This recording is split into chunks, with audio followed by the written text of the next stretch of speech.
Welcome back to PlayStation Access and to our top 10 videos designed to give you an easy way into the very best of PlayStation 4's huge lineup of games.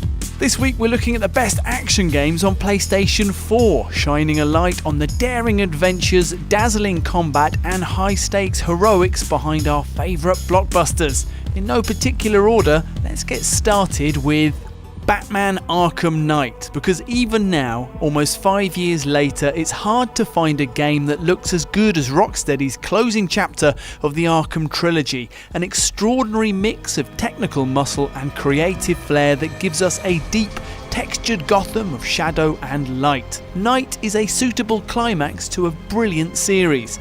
Arkham Asylum and Arkham City, which are available and recommended as remastered on PS4, delivered lore-rich Metroidvania experiences and deep, sophisticated and distinctively Batman combat. Arkham Knight transports this core gameplay into a genuinely open-world Gotham, adding an equally considered Batmobile, improved grappling and gliding, more gadgets, and a gripping story that, even in the absence of the dearly departed Joker, showcases the extraordinary talents of Mark Hamill.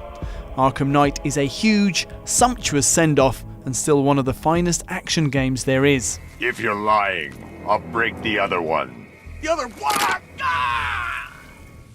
Next up, Sekiro Shadows Die Twice, or what happens when From Software shift away from the complexities of RPG character building and focus on making the slickest, most challenging combat system they can.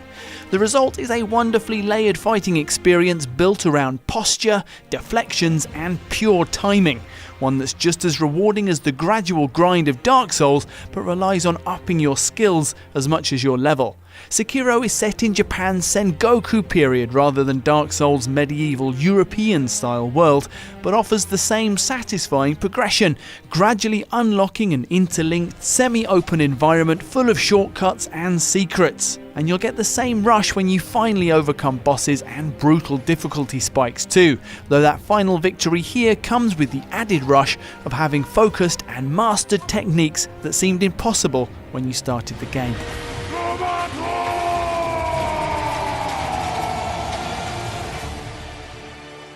Dishonored 2 is unlike any of the other entries on this list. It's an action title for sure, but also an immersive sim, the name for a particular style of game emphasising deep systems and player choice. Here that means an incredibly rich narrative set in a superbly textured world, and a series of powers that combine with flexible mission design to offer multiple solutions to any given problem. It's a nerdy sandbox of puzzles, lateral thinking, and if you fancy it, crazed action. The game can accommodate absolute stealth, with players consuming each level and intricacy piece by piece, avoiding detection throughout, and frenzied superpowered violence, as well as everything in between. It is, along with its predecessor, again available on PS4 as a remaster and totally worth your time, a sophisticated, hugely satisfying, and however you approach it, brilliantly playable triumph. How many times have I looked at that skyline? It feels like everything just changed. Next we have 2018's God of War, an epic jumpstart for what might be PlayStation's defining action series. Back on PS2, the original God of War proved that Western developers could compete with their more established Japanese peers when it came to slick, split-second combat.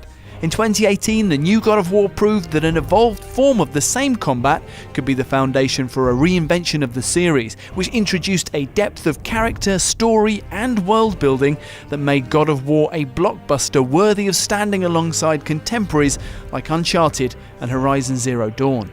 This is no mean thing, to take the old Kratos, basically murder itself with a goatee, and to transform him into a character worth following and caring for, while still delivering on the action that the God of War name stands for. Boy. As a playground for stalking orcs and taking on Sauron's armies with some unusually slick Batman-style combat, both Shadow of Mordor and its ambitious follow-up Shadow of War are huge, time-swallowing fun. In fact, there are two things that push the Shadow games into our top 10. The first is the Nemesis system, through which you can interact with Mordor's ranks of orc captains, conscripting them or getting revenge on them for your previous deaths. It's a brilliant game within a game. And the second is the fact the design and personalities of the orcs are taken quite directly from Peter Jackson's film adaptations of Lord of the Rings, and the game captures them brilliantly, all sneering Cockney crooks and working class heavies. In Shadow of War, these things combine in huge siege set pieces where you invade fortresses with your conscripted armies, complex, customized and climactic action sequences that feature actual dragons. The world of men is ending. Devil May Cry 5 is up next, a sequel that is for our money the purest expression of the series' stylish action philosophy that Capcom has ever produced. You've got 3 characters to master. First up, there's Nero with his sweeping sword attacks, thumping double-barreled revolver and detachable exploding robot arms. Then you've got Dante, the solid snake of the Devil May Cry universe, a versatile showman who's just as comfortable juggling demons with graceful swordplay as he is punching their faces off with a set of fiery gauntlets. And finally there's V, a mysterious newcomer who summons a trio of demons to do the fighting for him. Shifting between these characters is a bit like changing the lens on a camera. You're still controlling the same machine, all that differs is the way in which that machine frames the action.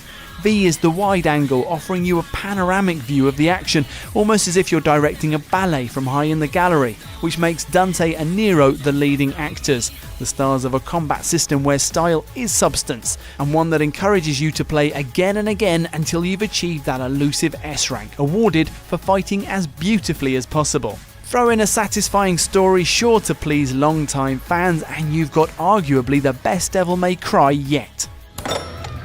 Devil May Cry. Dante, do you have any idea how many times I've tried to call? Like a zillion. Oh my god, tonight's my birthday party. Yeah, I'm turning 18. Not a little kid. And completing our lineup of top-tier hack and slashers is Neo 2, although between us feel totally free to include the first Neo as well. Neo 2 stands alongside Sekiro, God of War and DMC5 as a must-play for deep combat enthusiasts. Like Sekiro, Neo describes itself as a massacre title, a tough, leveling, boss-battling RPG, and like Sekiro it has a complex and hard-to-master fighting system. But where Sekiro is all about timing and deflections, Neo is about stamina management, strategy and deep character customization. Different weapons unlock different movesets, stats and abilities are affected not just by leveling but by armor and gear, and success depends on getting to grips with the key pulse and stance systems. Don't worry, once you've found your weapon of choice and worked out a build that suits you, it all becomes second nature, leaving you to enjoy the fusion of Ninja Gaiden grade combat with hardcore action RPG progression.